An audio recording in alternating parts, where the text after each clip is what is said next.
الذين ينفقون في السراء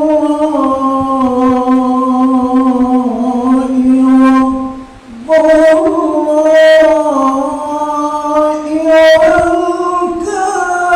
والكاظمين الغيظ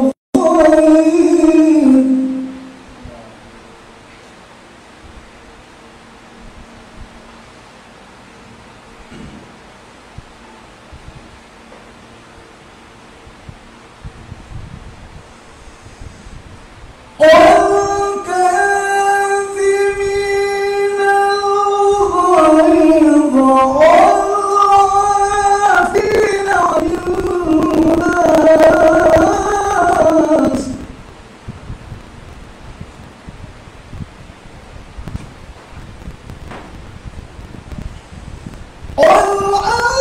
والعافين عن الناس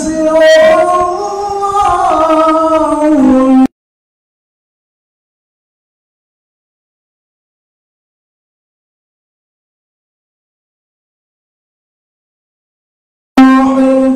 يحب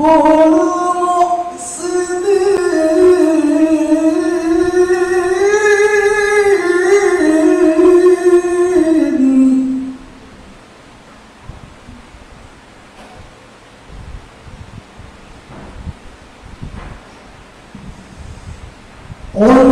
والذين إذا فعلوا فاحشة أو ظلموا أنفسهم ذكروا الله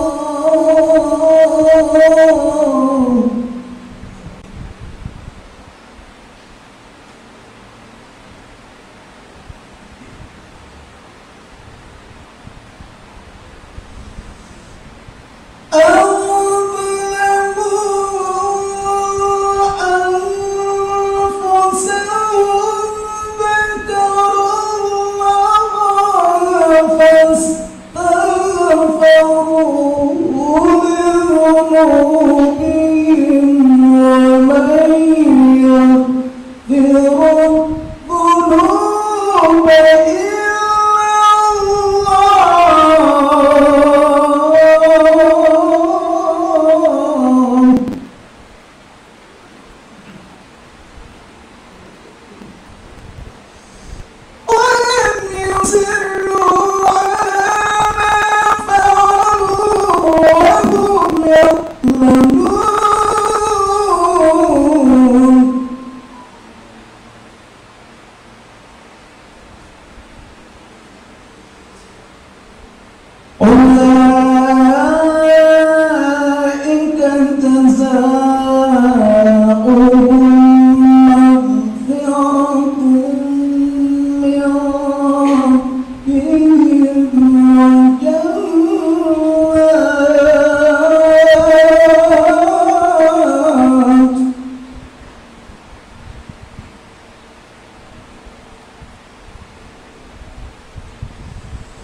وجنات تجري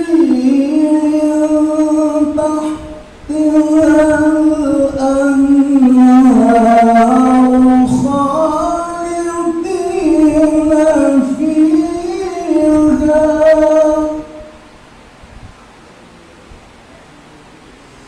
ونعم أجر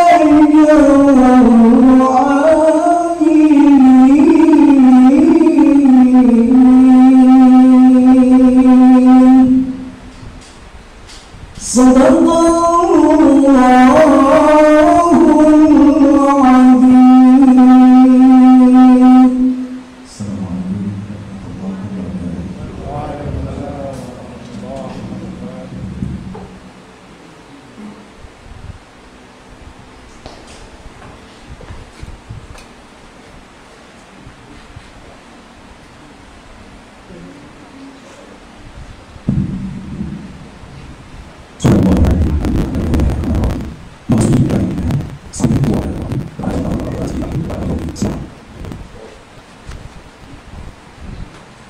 Bismillahirrahmanirrahim.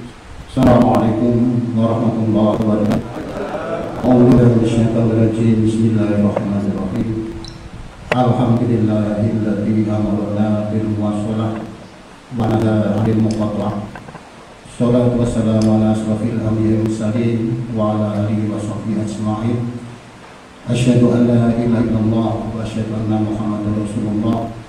Allahumma shalli wa sallim ala nabiyil mukhtar nabiyil karim Muhammadin sallallahu alaihi wasallam alladzi turja syafa'atuhu fa insyaallah minad dunya ila akhirah. Rabbi shrah li sadri wa yassir li amri wa hlul 'uqdatam min lisani yafqahu qawli. Amma ba'du.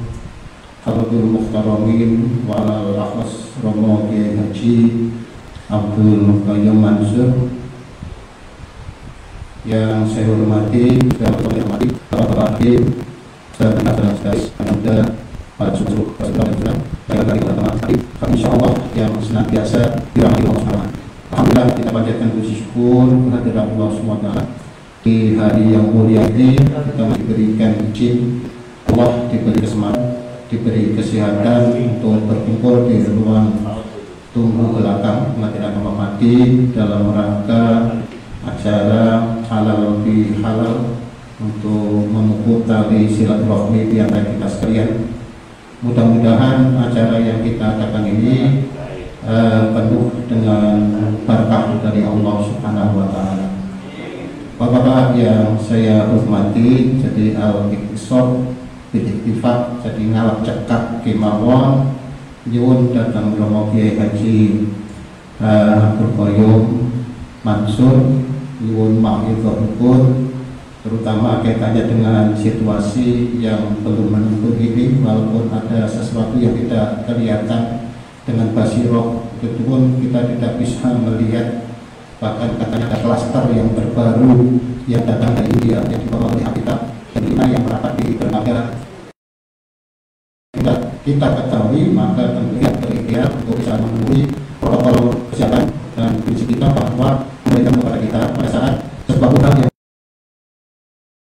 yang ada kewajiban kita fasalu ahla dzikri in kuntum la ta'lamun.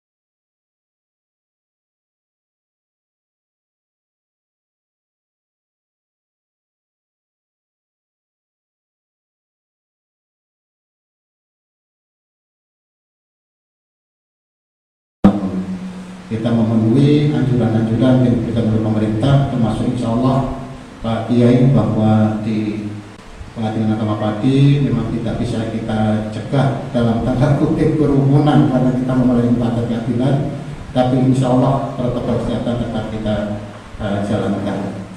Jadi mohon nanti mau idahnya supaya kawan-kawan lebih bisa lagi meningkatkan tali silaturahminya sebagai satu kesatuan tubuh yang ada di Pengadilan Pati dalam rangka melayani para pencari keadilan. Kemudian nanti monggo saat cekapipun bakal datang Romo Kiai, dan saya sebagai yang diberi kesempatan untuk bersama-sama ibadahnya sapu ngesuwi panjenengan semua, atau karena memang dituakan atau memang sudah tua Pak Kiai. Sama-sama kawan-kawan mohon maaf pagi kalau mau nyambet terawihipun Bapak, kemudian memberikan tempat duduk dan subuh dan sebagainya tidak berkenan di hati Bapak Kiai. Kami betul-betul mewakili seluruh karyawan. Saya bisa saya sampaikan. Nah, sekali lagi tidak mau bermakan kepada Kiai bagus sampai kurangnya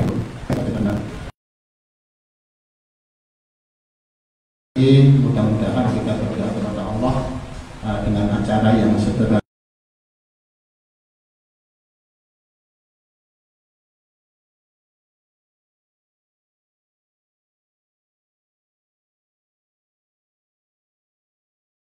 ini semakin mensolidkan kesatuan kita dalam saiko kakti, saiko proyo dalam melayani para pencari keadilan.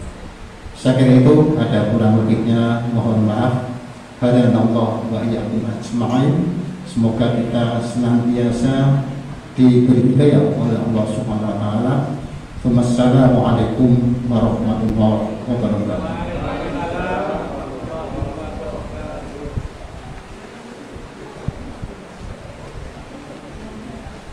Memasuki acara yang keempat, mengidul halal bihalal dilanjutkan dengan doa kepada yang terhormat Bapak Kiai Haji Abdul Muhyi Mansur, kepadanya disilakan.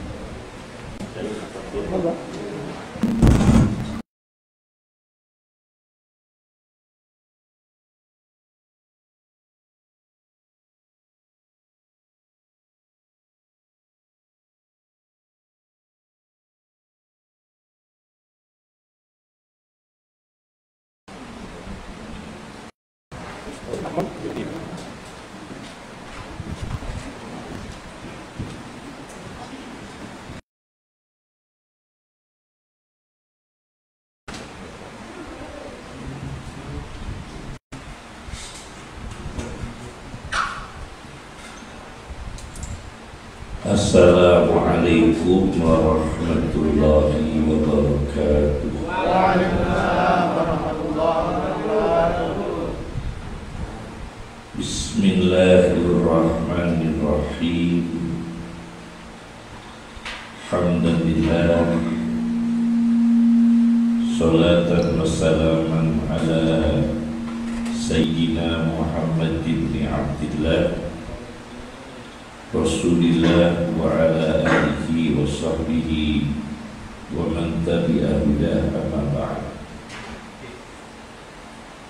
Yang kami hormati Bapak Ketua Pengadilan Agama, Ibu Wakil Ketua Pengadilan Agama, para hakim di Pengadilan Agama Pati, keluarga besar Pengadilan Agama Pati, semoga diberkahi oleh Allah Subhanahu wa Ta'ala.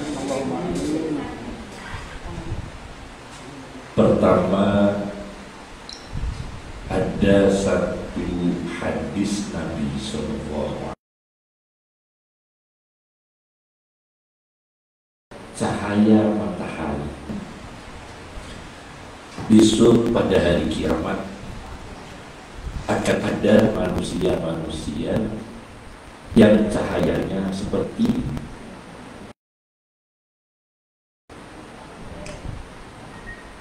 jelas, tampak, benderang,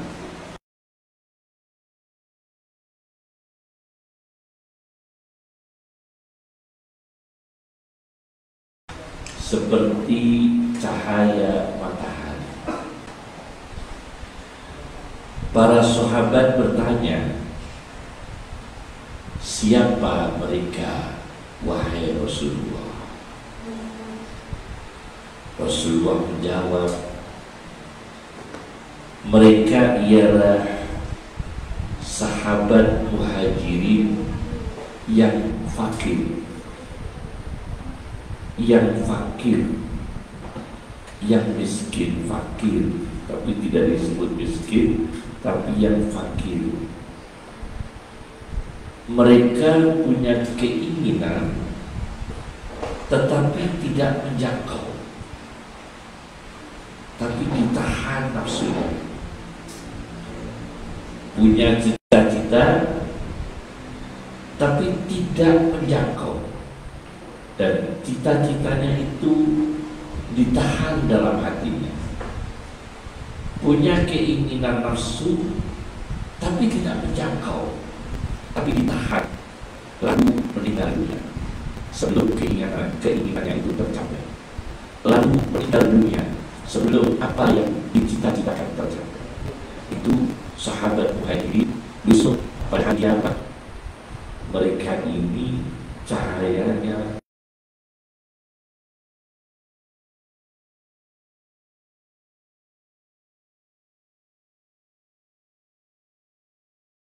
seperti matahari. Kenapa demikian? Karena mereka ini punya karakter iffah, punya tipologi iffah. Iffah ialah terjaga pikirannya, terjaga hatinya, terjaga organ-organnya, terjaga apa yang dilakukan, apa yang akan dilakukan, dan apa yang telah dilakukan. Itu dijaga semua. Namanya iffah. Dan orang punya tipologi iffah ini bisa sempurna kalau sempurna berpuasa, sempurna puasa Ramadan, sempurna puasa sunnah, maka punya karakter iffah, terjaga diri. Al-Quran bicara tentang iffah. Kalau kata ini adalah yang ada adalah yasta'fif 2 kali dalam Al-Quran, sedangkan yasta'funa 1 kali dalam Al-Quran, sedangkan afif 1 kali dalam Al-Quran. Jadi 4. Yasta'fif 2 kali, yasta'fifna 1 kali, ta'affuf 1 kali.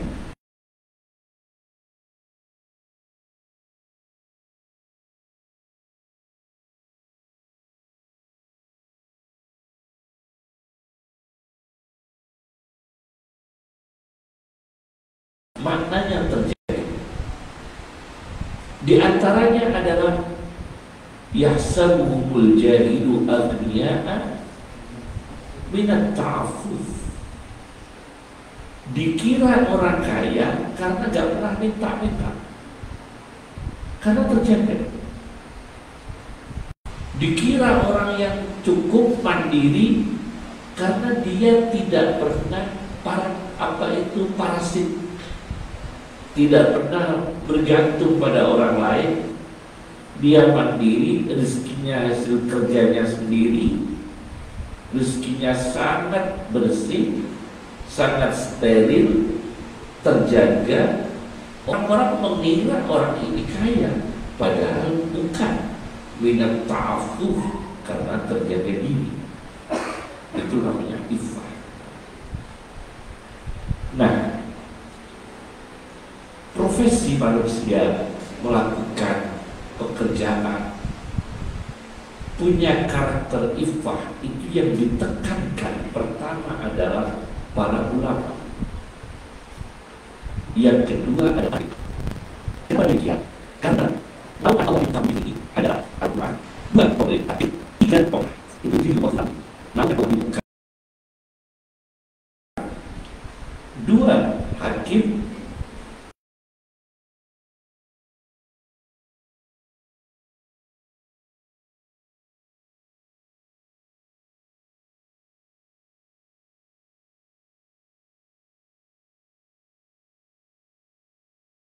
Tiga adalah kekuasaan.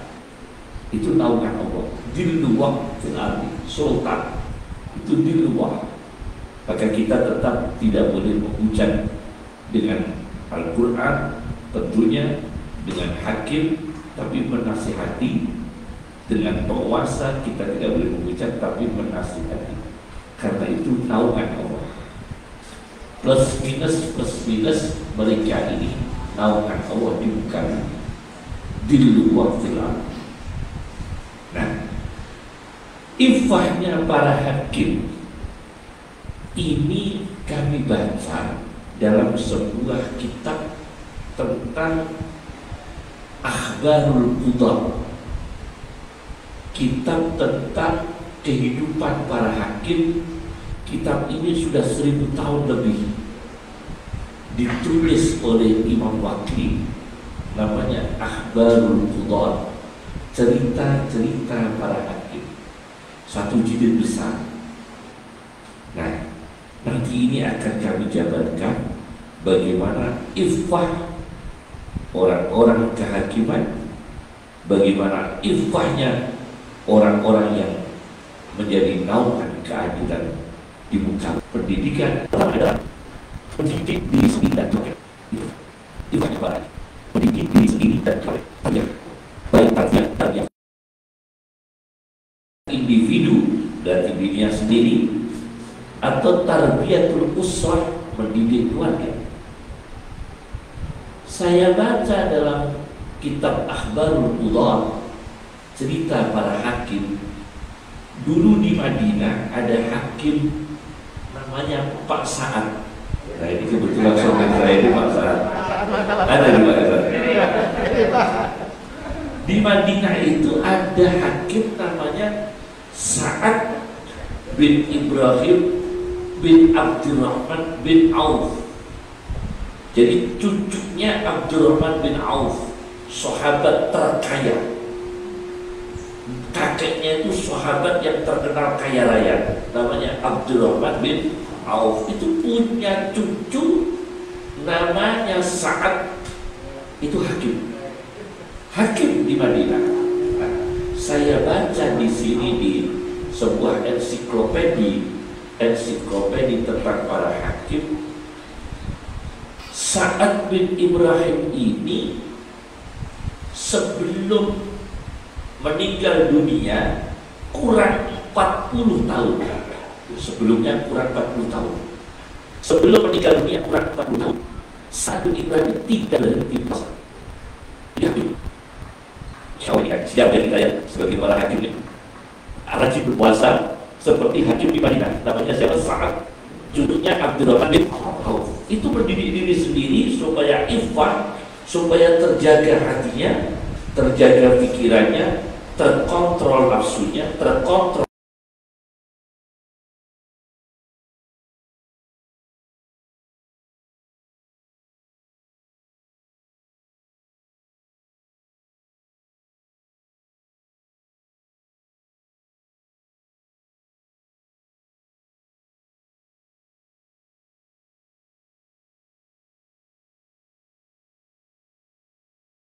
syahwatnya. Dia berpuasa sebelum meninggal dunia 40 tahun, rajin berpuasa. Yang kedua, setiap 3 hari khatam Al-Quran. Jadi sehari 10 juz. Insya Allah beabadi mampu 10 juz. Jadi hakim di Madinah setiap hari 10 juz, 3 hari selesai. 10 juz, 3 hari selesai. Namanya Sa'ad bin Ibrahim. Mendidik diri sendiri dan mendidik keluarga. Ini semua saudaranya, Sa'ad bin Ibrahim dan 4 saudara, 3 yang lain, 4 bersama Sa'ad bin Ibrahim, itu mendapatkan gelar Autadul Masjid, pasaknya masjid.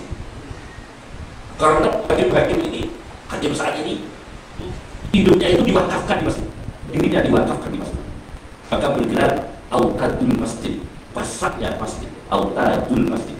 Ini saat bersama 3 saudara. Yang kedua, ifahnya hakim adalah berjiwa dermawan. Jadi harus dermawan. Hakim itu harus dermawan. Ini ifahnya. Jadi silaturahmi itu dengan kata-kata dan mengirimkan pulsa itu efektif banget. Jadi silaturahmi itu kata Rasulullah SAW untuk menghilangkan antagonis orang lain kepada kita adalah saling memberi hadiah. Kalau kita memberi hadiah, hilanglah kebencian orang lain kepada kita. Itu Rasulullah SAW sering-sering memberi hadiah kepada orang yang orang itu tidak suka dengan kita.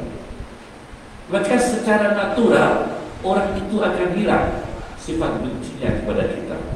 Maka para hakim ifahnya adalah berjiwa dermawan. Saya ambil contoh, masih hakim di Madinah tapi lain, namanya Muhammad bin Abdul Aziz. Ini juga hakim. Nanti semua hakim ini, karena ini pengadilan agama, karena ini pengadilan. Jadi contoh-contohnya ini kasus-kasus sosial, hal-hal yang terpuji dari hakim-hakim dulu ya, dari hakim-hakim dulu. Ada hakim di Madinah namanya Muhammad bin Abdul Aziz. Suatu ketika mendapatkan hadiah berupa waktu emas. Ini Muhammad bin Abdul Aziz, hakim Madinah. Semua uang yang diterima sebagai hadiah, dia memerintah hadiah. Kalau saya dapat hadiah mobil, bagaimana Kiai? Ya, mobilnya bisa dijual, uangnya dihadiah-hadiahkan. Jadi Muhammad bin Abdul Aziz ini dapat uang hadiah, dibagi-bagikan. Sampai dia mengingat orang yang baru saja lewat di jalan memberi salam. Tadi itu ada orang memberi salam saya, sikapnya baik, tolong dikasih 10 dinar emas. Sampai ada kasus kriminologi, yaitu kejahatan, ya, ada itu diam. Kan kalau dalam Islam itu ada hukum diam, ya kan? Hukum diam adalah kompensasi jinayah, kompensasi melakukan apa? Jinayah. Karena melakukan jinayah, suatu tindakan kriminal, maka dia tidak dikisos tapi dibebani apa? Diam. Tidak punya uang orang ini, tidak punya uang, minta tolong kepada keluarga, tidak ada yang mau bantu. Akhirnya oleh hakim Madinah Muhammad bin Abdul Aziz diberikan fa'atahu salasina dinaran, 30 dinar emas, membantu orang yang kena beban dia, kompensasi jinayah. Ini seorang hakim membantu orang yang terbebani hukum, dibantu.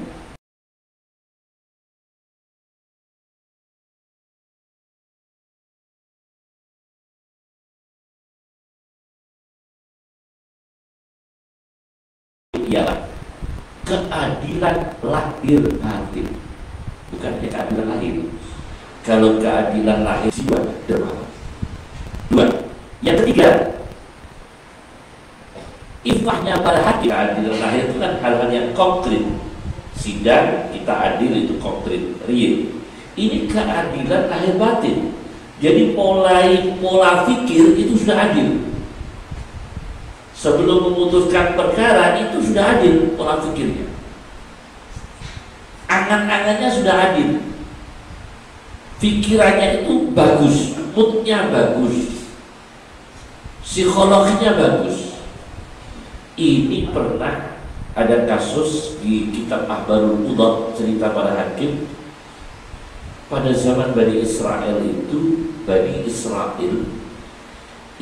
ada hakim menjadi hakim 40 tahun. Menjadi hakim 40 tahun. Masya Allah, 40 tahun. Biasanya kalau sampai pensiun tuh kira-kira menjadi hakim berapa tahun? Masa menjadi hakimnya? Pinter Pak pasti 36 ya rata-rata kita itu 40 tahun hakim Bani Israel. Seorang hakim menjadi hakim 40 tahun. Sebelum dia meninggal dunia, dia berpesan, nanti kalau saya meninggal dunia, tolong dimasukkan dalam peti selama 4 hari atau 5 hari atau berapa hari. Masukkan dalam peti. Nanti kalau saya sudah mati, masukkan dalam peti berapa hari atau 4 atau 5. Kemudian ada orang yang memanggilku. Ada orang yang memanggilku. Akhirnya hakim ini meninggal dunia. Hakim ini meninggal dunia, dimasukkan dalam peti. Ini fakta, ada datanya, sanadnya, pakai sanad, ya, pakai sanad cerita ini.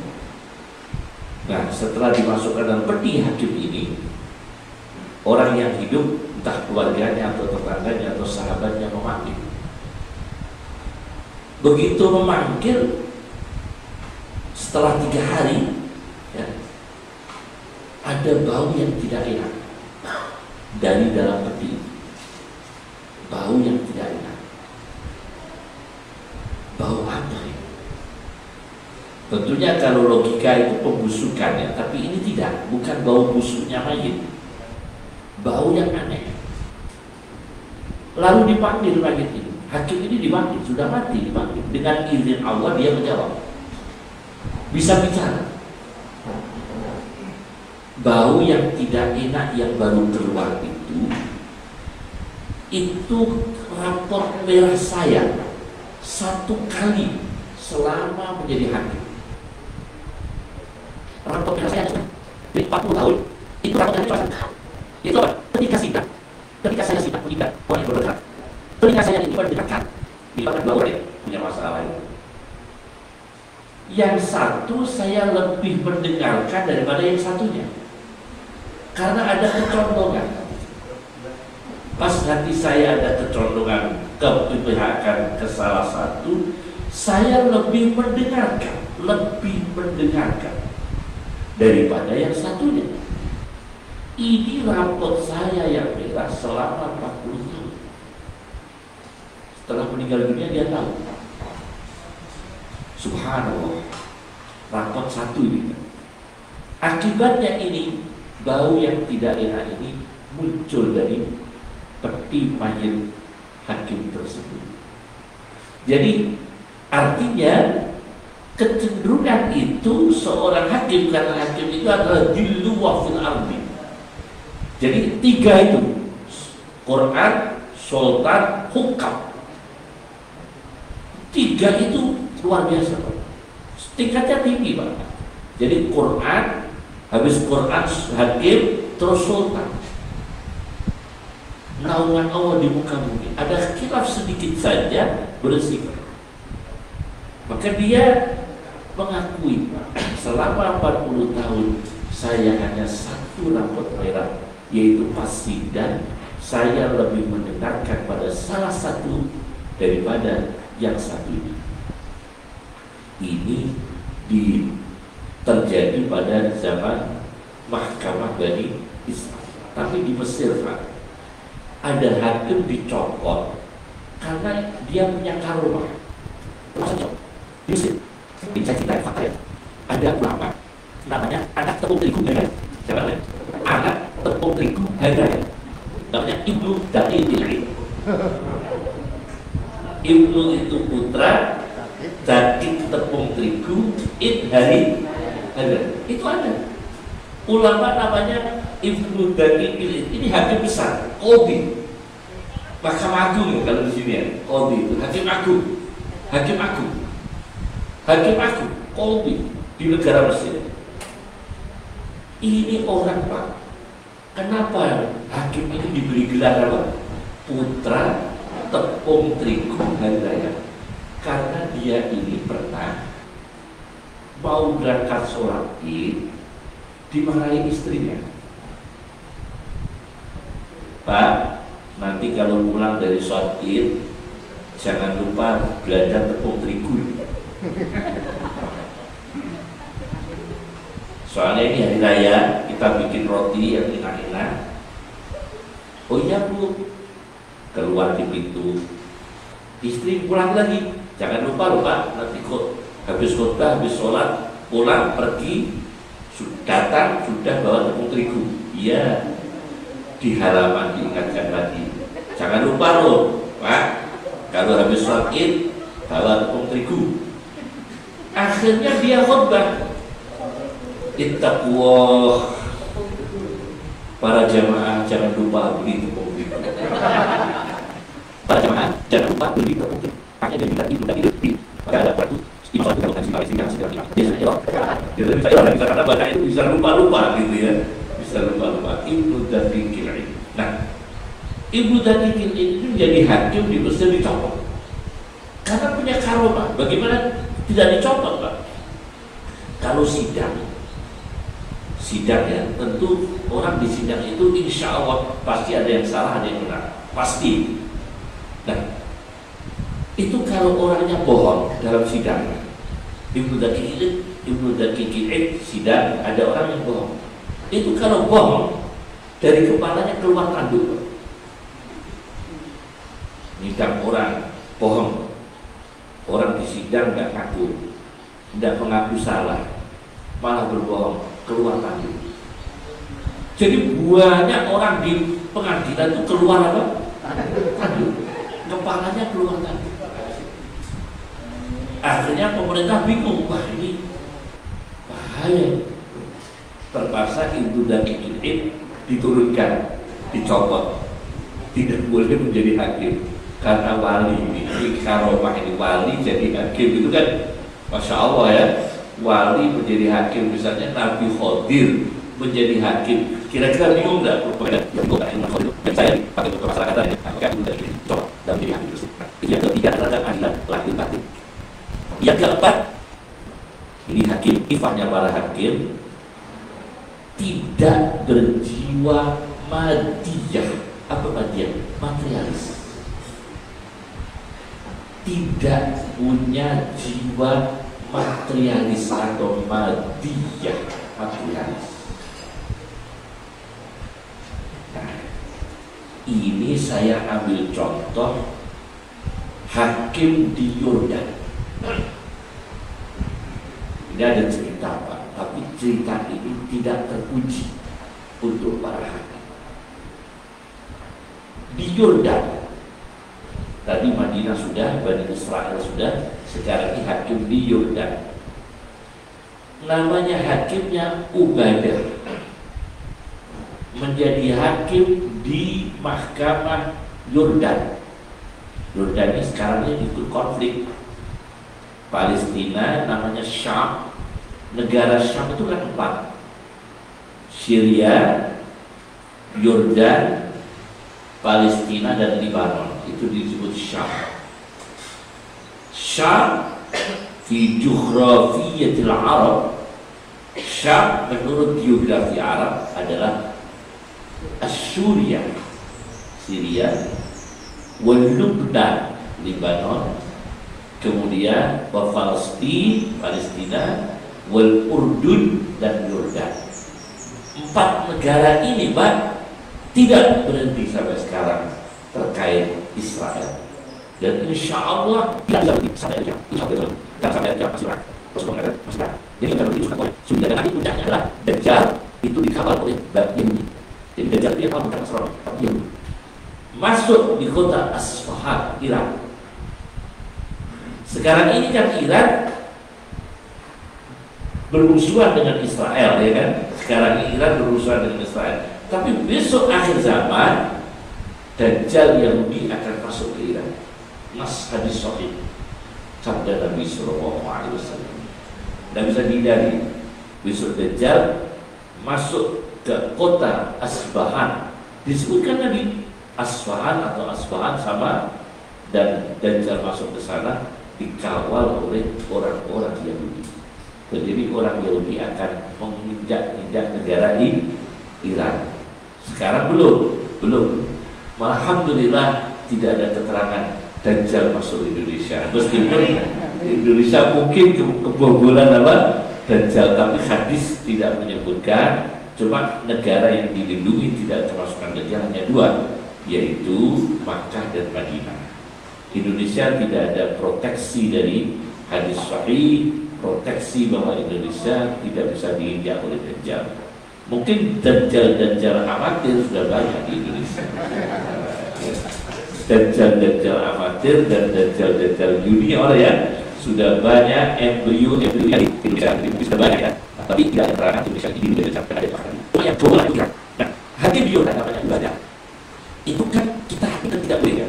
Kita sudah tahu menerima hadiah sesuatu dari orang yang berperkara itu kan tidak boleh kan ya. Hukumnya tidak boleh. Seperti dikisahkan Nabi dalam kasus Ibnu Lutbiyah.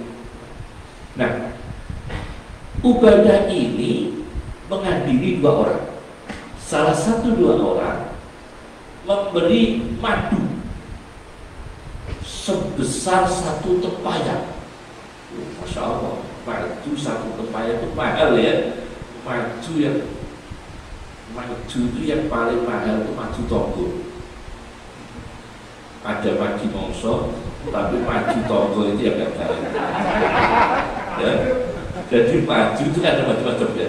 Madu mongso, madu Togo, madu tawon itu kan ya. Nah ini madu tawon. Satu tempayan, Pak. Satu tempayan dihadiahkan kepada seorang hakim Yordan, Ubadah. Luar biasa. Diterima. Nah, dalam sidang pertama pasti kelihatan sepakat untuk memenangkan orang yang memberi apa? Madu sebanyak satu tempayan, sebesar satu tempayan. Tapi sidang kedua yang memberi madu dikalahkan. Yang dia dapat pakai orang yang itu. Saya beri madu saya orang dikalahkan. Karena dia menjawab, Ubadah menjawab, karena tempayan madu dari kamu kemarin itu hilang, maka saya kalahkan karena hilang. Nah ini tidak terbukti dia satu menerima hadiah dari orang yang berperkara juga tidak boleh. Kemudian meskipun mengalahkan itu keadilan, tapi ini karena niatnya ini materialis, yaitu karena madu yang diberikan itu hilang. Maka Ubadah memenangkan orang yang tidak memberi madu. Ini pernah terjadi di Yordan. Nah, kemudian ada lagi perkataan dari hakim di Yordan yang terkenal adalah Abdullah bin Mawhab. Itu hakim terkenal. Ini yang saya sebutkan adalah tokoh-tokoh hakim dunia dalam sejarah Islam. Ya. Hakim di Yordan namanya Abdullah bin Mawhab. Itu punya anak namanya Yazid. Anak seorang hakim punya kata-kata yang bagus untuk menjadi nasihat kepada kita. Man ahabbal mala wasyaraf, ini anak seorang hakim bicara. Man ahabbal mala wasyaraf, barang siapa yang cinta harta dan kemuliaan, satu. Wa khafar ru'asa, dan takut kepada kepala, takut kepada penguasa, lam ya'dil, tidak bisa adil. Barang siapa yang suka harta dan kemuliaan, dan bukan pangkat jabatan, dan disertai takut dengan penguasa, wa khafar ru'asa, pemimpin kepala, penguasa, lam ya'dil, maka sulit untuk subhanallah. Ini empiris barangkali, ya, empiris. Maka ini tidak bisa ifah, tidak bisa terjaga. Oleh karena itu hakim itu masya Allah dia harus punya keberanian, syaja'ah, punya ifah, terjaga, tanggung jawab. Maka silaturahmi ini penting sekali. Karena apa? Silaturahmi adalah bagian dari ifah, bagian dari terjaganya karakter yang baik adalah silaturahmi. Yang terakhir, kami akan membacakan pesan hakim yang sangat terkenal di dunia, yaitu yang disebut Qadil Qudhat, hakimnya para hakim, Al-Mawardi. Tidak asing kan ya? Imam siapa? Mawardi itu tidak asing, pasti tidak asing. Semua pengadilan agama tahulah tokoh besar Islam namanya Imam Al-Mawardi, sampai menjadi nama-nama orang Indonesia ya. Imam Al-Mawardi yang mendapatkan gelar bukan Qadil Qudat, Aqdul Qudat, lebih hakimnya para hakim.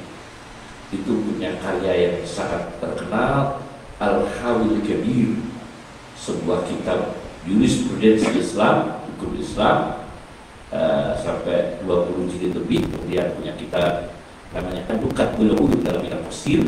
Kemudian ada kitab yang sangat monumental, yang ada bukunya Din, ada bukunya Din, itu karya awal. Ternyata saya baca dalamnya ada buku Din, karya seorang hakim besar Jasa Al-Mawardi. Beliau menemukan ayat-ayat terakhir dari 4 kitab suci. Ayat yang terakhir Al-Quran apa yang diturunkan, ayat terakhir Injil apa yang diturunkan, ayat terakhir Taurat apa yang diturunkan, ayat terakhir Zabur yang diturunkan apa, dikumpulkan semua. Saya baca nanti ya, ayat-ayat terakhir dari 4 kitab suci. Tapi sudah ditranslate ke bahasa Arab. Dari Injil kan tidak bahasa Arab ya, sudah ditranslate ke bahasa Arab. Kemudian Taurat sudah ditranslate ke bahasa Arab, Zabur sudah dibahasa Arabkan. Pertama Al-Quran. Ayat Al-Quran terakhir itu kan ayat 281 surat Baqarah, itu terakhir. Jadi ayat Al-Quran 30 juz itu yang terakhir justru ayat 281 surat Baqarah. Letaknya ada di juz 3 malah. Letaknya di juz 3. Apa ayatnya? Ini untuk menjaga supaya kita ini tanggung jawab sebagai karyawan di pengadilan agama, etos kerja, kinerja, dan kemudian profesional. Ilallah, wahai manusia, dan takutlah kamu sekalian di hari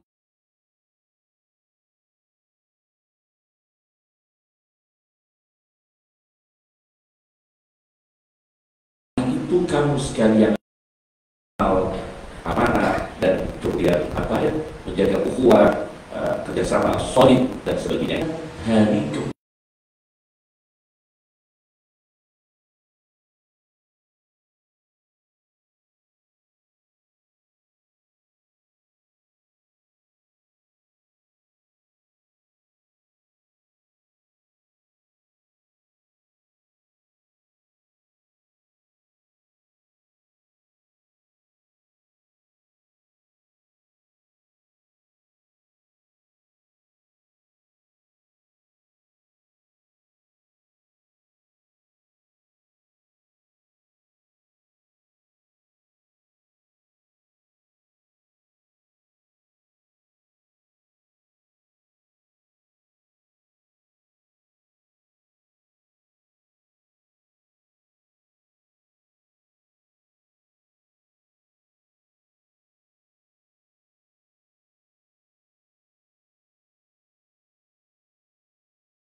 bukan minal jinnati wan nas. Kalau minal jinnati wan nas kan juznya terakhir, surat yang terakhir. Kalau ayat yang terakhir turun itu justru ayat 281 surat Al-Baqarah. Wattaqu yawman turja'una fihi ila Allah. Dan takutlah kamu sekalian hari di mana di hari itu kamu sekalian dikembalikan kepada Allah Subhanahu wa taala. Kemudian summa tuwaffa kullu nafsin ma kasabat. Dan setiap manusia akan dipenuhi pembalasannya. Al-Quran dengan redaksi dipenuhi. Jadi tidak ada yang tertinggal. Resiko-resiko berbeda kita. Resiko-resiko ada semua. Memang Masya Allah, memang profesional dulu. Apalagi pandemi ini. Pandemi ada tamu saya punya tamu itu dilarang mengadakan halal bihalal, kemudian didatangi oleh polisi. Mengadakan halal bihalal didatangi oleh polisi. Dia cerita ke saya. Tapi dia tidak tahu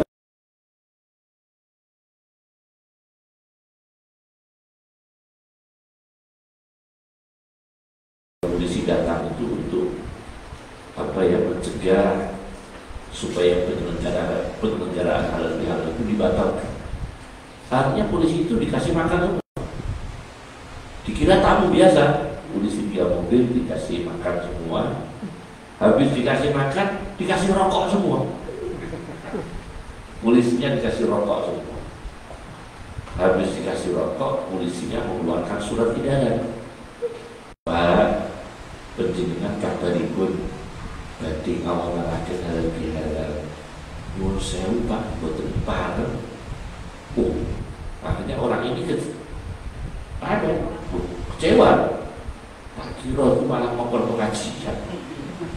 Mas tak kayak makan karo rokok. Tapi orang ini kok bisa ngakali Pak.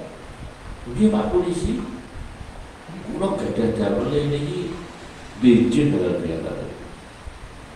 Oh kalau gitu tanda tangan paling ada surat perjanjian kalau besok tidak diadakan. Akhirnya dibuatkan surat, dibuatkan perjanjian, tanda tangan orang itu. Jadi kata saya, tanda tangan kalau besok tidak ada acara halal bihalal. Polisinya pulang, malam itu diadakan. Yang penting besok ada. Nah ini kan minal jinnati wan nas. Bisa minal jinnati apa? Akhirnya polisinya pulang, malam itu diadakan halal bihalal. Yang penting tanda tangan saya itu besok tidak ada acara. Kok bisa orang berpikir seperti itu ya? Kok bisa? Ini tidak apa-apa ini. Ada lagi, saya punya dapat informasi, ya ini valid. Kan sekarang itu ada industri ayam potong dari perusahaan besar-besar ekspansi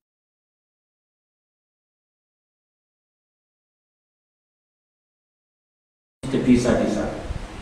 Kalau dulu kan konvensional ya, orang-orang membuat kandang ayam potong usaha sendiri. Sekarang kan ada industri besar punya lahan di desa-desa. Itu sama orang desa. Industri itu juga hobi. Industri juga hobi orang desa. Jadi orang yang bekerja di situ itu ada yang dapat cerita saya. Salah satu cerita itu orang kerja di tempat apa itu ayam potong yang industri besar. Dia juga nanam ayamnya sendiri. Pokoknya ini makanan sudah pabrik yang mencukupi. Saya titip ayam saya 500. 500 tidak banyak 500. Tapi tidak bisa mati Pak. Setiap panen dia jual 500, nggak saya. Tidak semakin lagi. Dia tidak tahu pokoknya langani menurut pabrik. Yang penting aku bisa betul 500 pitik yaitu dewi. Jadi dia nggak pikir makan, nggak pikir kandang, bahkan nggak pikir ayamnya mati. Karena kalau ada ayam mati dianggap ayam pabrik. Kalau ayamnya dia nggak mati bisa dijual. Ada orang seperti itu. Ini yang termasuk minal jinnati wan nas dia. Ini tidak boleh.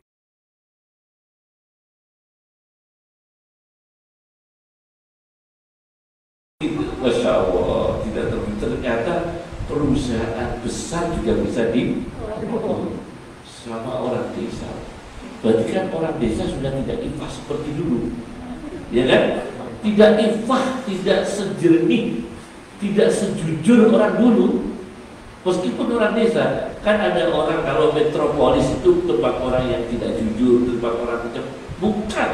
Sekarang itu orang desa pun sudah mulai tidak jujur, mulai tertinggal sifat ifah. Sifat ifahnya itu tidak. Wong kiai saja dimaklani, sama satunya kiai itu dimaklani, tidak. Memang ifah bisa berkurang. Nah, maka yang kedua, yang tadi yang lanjutnya ayat summa tuwaffa kullu nafsin ma kasabat. Setiap manusia akan dipenuhi pembalasannya atas perbuatannya.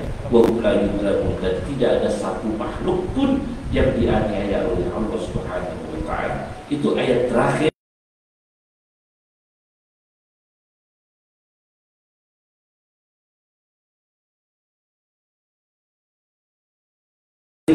Al-Quran. Sekarang Taurat. Ifah dalam Taurat.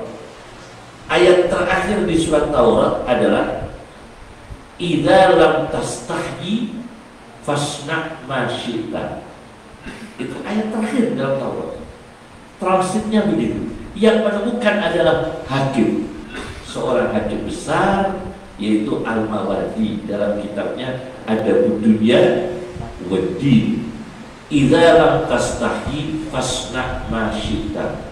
Apabila kira-kira tidak malu, lakukan. Berarti itu perkara tidak jelek. Karena kalau ketahuan orang kita tidak malu, berarti itu perkara tidak jelek. Lakukan. Idza lam tastahyi fasna' ma syi'ta. Apabila kira-kira kita tidak malu, berarti perkara itu kita tidak malu kalau ketahuan orang. Lakukan. Fasna' ma syi'ta. Maka lakukan apa yang kamu inginkan. Nah, lebih baik. Minimal baik, perkara baik. Boleh. Nah, kalau perkara itu tidak bagus atau bagus di salah orang.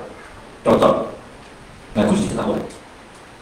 Ada Cina, saya nggak boleh sebut orang namanya. Cina, kaya raya jual mobil.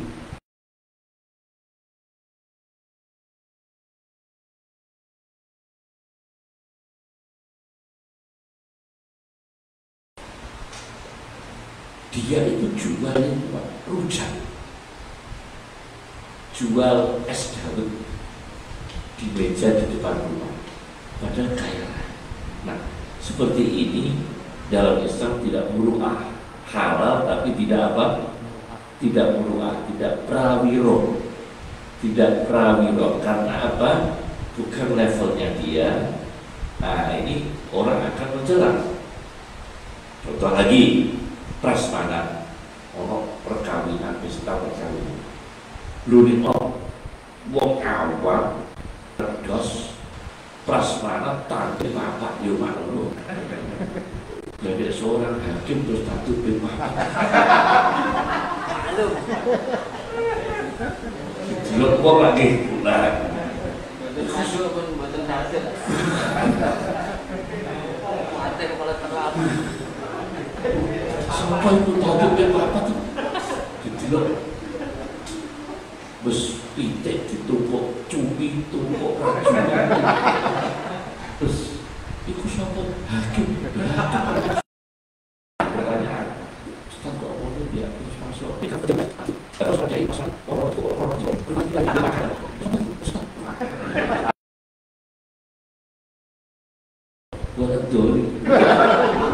apa ini? Jadi memang menjadi pertanyaan. Nah, itu dalam kitab Taurat tidak boleh. Dalam kitab Taurat namanya ifah terjaga.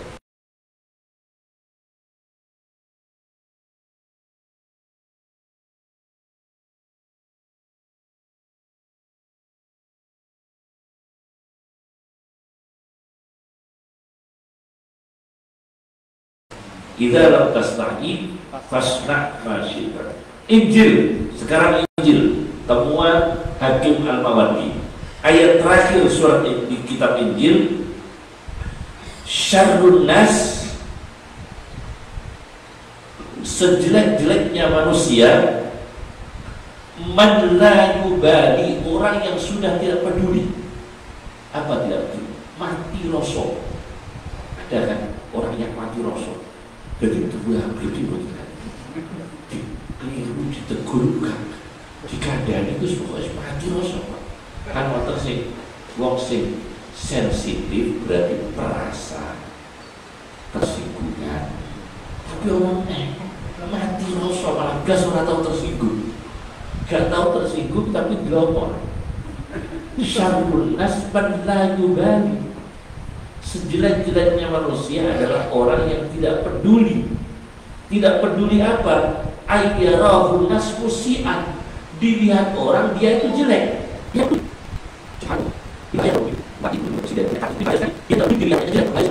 sejelek-jeleknya manusia adalah orang yang tidak peduli. Dilihat orang lain itu orang jelek. Sudah mati rasa. Ini di dalam ayat terakhir Injil. Ifahnya. Ayat terakhir itu yang menemukan justru seorang hakim. Dikumpulkan ayat-ayat terakhir. Yang keempat, Zabur. Ya. Ayat terakhir kitab Zabur, may yazra' khairan, may yazra' khairan, barang siapa yang menanamkan kebajikan, insya Allah kalau kita pensiun husnul khatimah, kita menaburkan benih yang baik selama bekerja. Kita ini disebut orang baik. Luar biasa, satu kebahagiaan. Kita bekerja, kita pensiun, orang menyebutnya, dulu menjadi kerja di pengadilan agama profesional, kinerjanya bagus, silaturahminya bagus, kompak, solid, rukun, wah itu enak sekali. Man yazra' khairan, barang siapa yang menanamkan kebaikan, yahsud, maka dia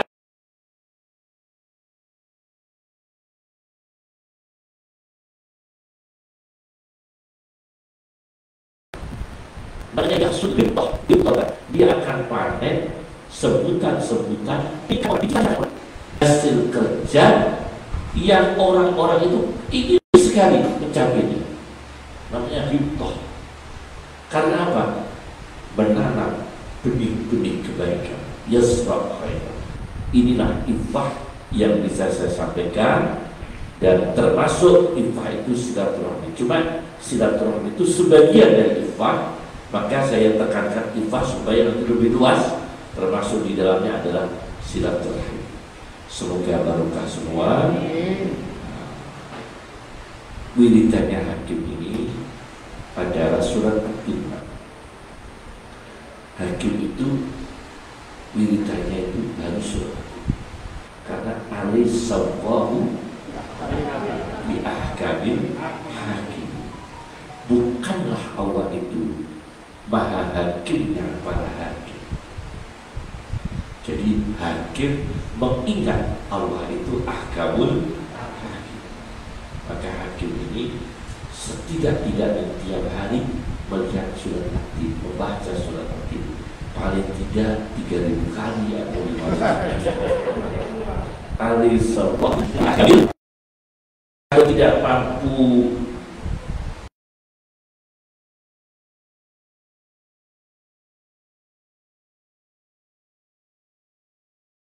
sistem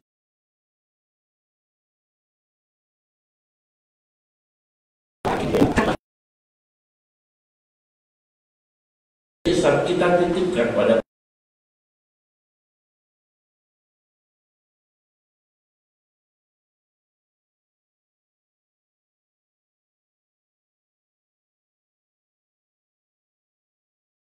hakim agama.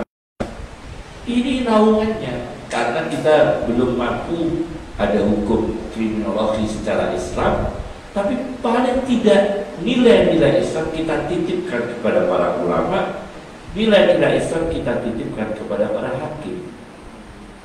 Berapa itu? Karena itu kaitannya tinggalannya warisannya Rasulullah SAW. Khalifah, Rabbana atina fid حسنة وفي الآخرة حسنة وقنا عذاب النار ربنا هب لنا من أزواجنا وذرياتنا قرة أعين واجعلنا للمتقين إماما اللهم أخفنا بالعلم وزينا بالحلم وأكرمنا بالتقوى وجملنا بالعافية اللهم اجعلنا من أهل الحق الذين طلبوا الحق منك الحق وبالحق أنزلناه وبالحق نزل صلى الله على محمد صلى الله عليه وسلم وآخر دعوانا